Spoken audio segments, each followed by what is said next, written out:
when I started was back in 2000, so my sort of training began with Royce. Actually, I was at a seminar that he came over to the UK and taught, and I was very fortunate because we seemed to get on very well straight away. And in that seminar, I think after the first day, he asked me to go and travel Japan for 2 weeks with him to teach the Japanese Gracie Jiu-Jitsu. So obviously I jumped at that opportunity, spent 2 weeks sharing a room with him. He often slept on the floor while I slept in the bed, which was kind of nice of him. And used to get one-on-one tuition from him.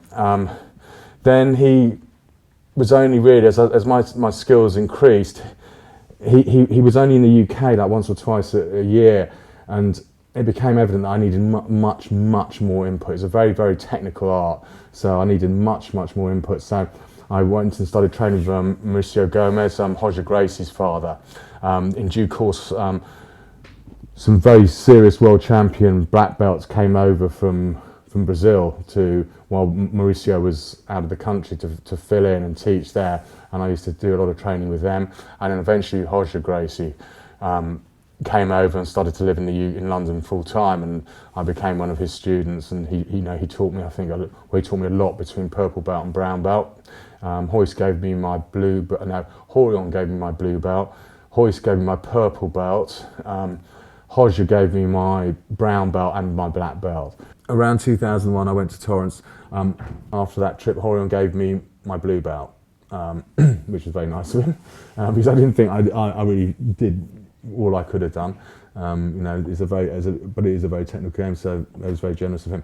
So then I went back again, I think a year later, and did an advanced course there, which is for blue belts and above. And Helio Gracie actually gave me, I think, a stripe. Yeah, so I think I had 3 stripes, and he gave me my 4th stripe, if I remember correctly. I've got a photo of it somewhere.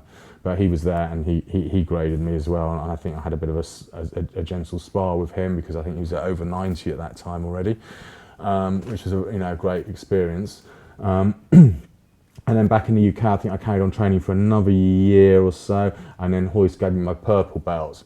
And then this is where it all starts to get a bit difficult, because that purple belt, I think I stayed a purple belt for 5 years. There are times when I literally thought, I am never ever going to get out of this. I'm just like the eternal purple belt. But anyway, after 5 years, Roger Gracie saw fit to give me my brown belt, which was very generous of him again. And I think 2 years after that, he gave me my black belt, which was in 2010.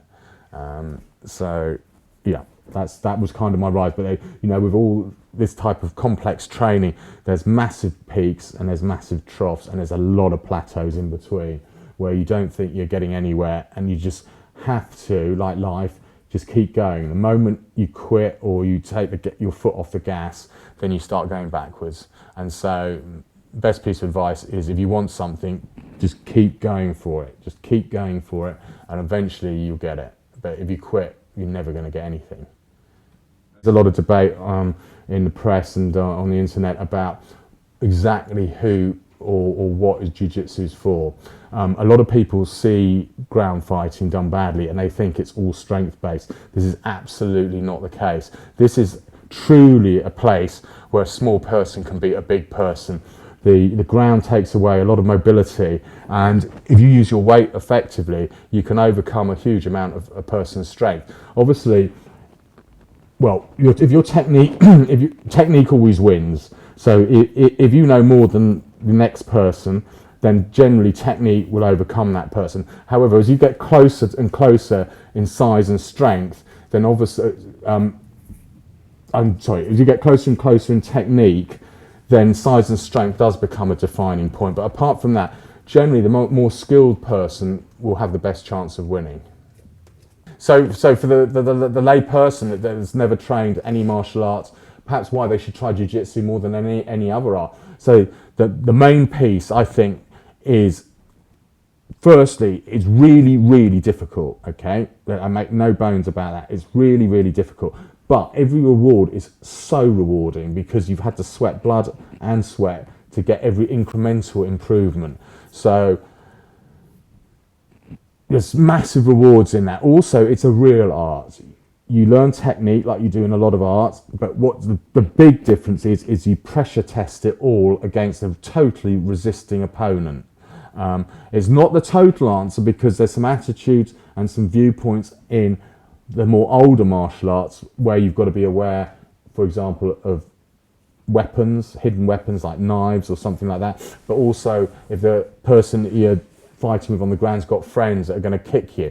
So sometimes I see in some jiu-jitsu clubs that perspective is missing.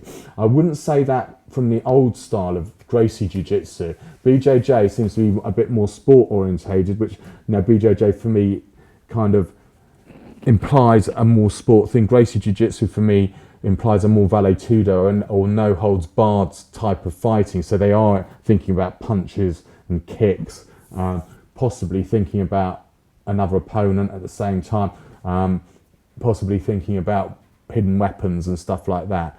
So good place to start, because it's so difficult. Get that going under your belt, and then maybe complement it with a very good stand-up art like Muay Thai or one of the stand-up jiu-jitsu styles. But because it's so difficult, it's great to start with that and get that going, because normally what happens, I've seen a lot with the MMA fighters, for example, is they get very good at kickboxing, and the ones I've coached particularly, they've said, yeah, but you know, I just need to go and hit the bags a bit more. And it's like, well, you're already really good at that, but you're really rubbish on the ground. So as you start to move up at the ranks, however good you are, you can't hide from the fact that you might end up on the ground. So it's an absolute fallacy to believe I will never be taken to the ground. It will not happen. There will always be someone that will be able to put you on the ground. And to hide yourself away from that reality is a complete ridiculous position to put yourself in.